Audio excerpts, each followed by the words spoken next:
मत्ती अध्याय 11। जब यीशु अपने 12 चेलों को निर्देश दे चुका तो वह उनके नगरों में उपदेश और प्रचार करने को वहां से चला गया।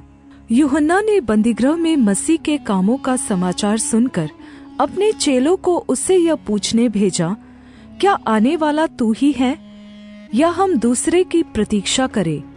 यीशु ने उत्तर दिया, जो कुछ तुम सुनते हो और देखते हो वह सब जाकर यूहन्ना से कह दो कि अंधे देखते हैं और लंगड़े चलते फिरते हैं, कोढ़ी शुद्ध किए जाते हैं और बहरे सुनते हैं, मुर्दे जिलाए जाते हैं और गरीबों को सुसमाचार सुनाया जाता है। और धन्य है वह जो मेरे कारण ठोकर न खाए। जब वे वहां से चल दिए तो यीशु यूहन्ना के विषय में लोगों से कहने लगा, तुम जंगल में क्या देखने गए थे? क्या हवा से हिलते हुए सरकंडे को? फिर तुम क्या देखने गए थे?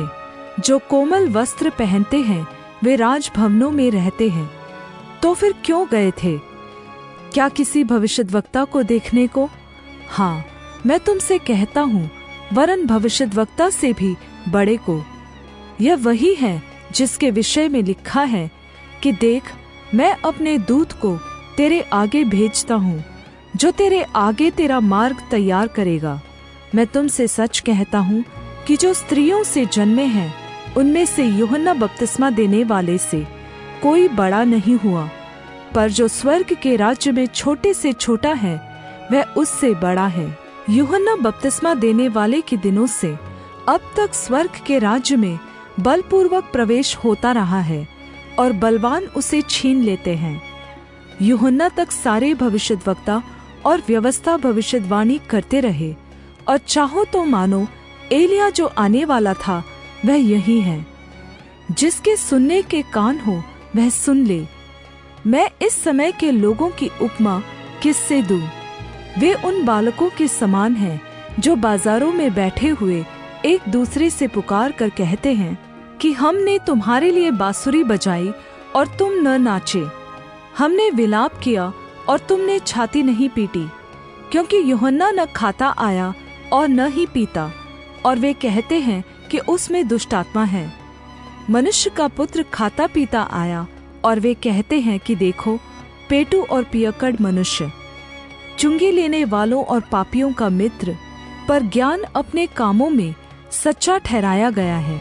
तब वह उन नगरों को उलाहना देने लगा जिनमें उसने बहुत सारे सामर्थ्य के काम किए थे, क्योंकि उन्होंने अपना मन नहीं फिराया था।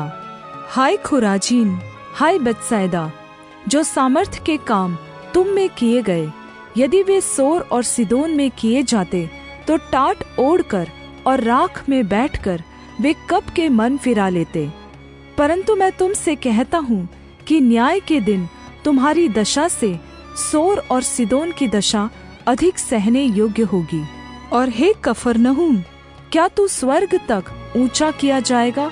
तू तो अधोलोक तक नीचे जाएगा। जो सामर्थ्य के काम तुझ में किए गए हैं, यदि सदोम में किए जाते तो वह आज तक बना रहता।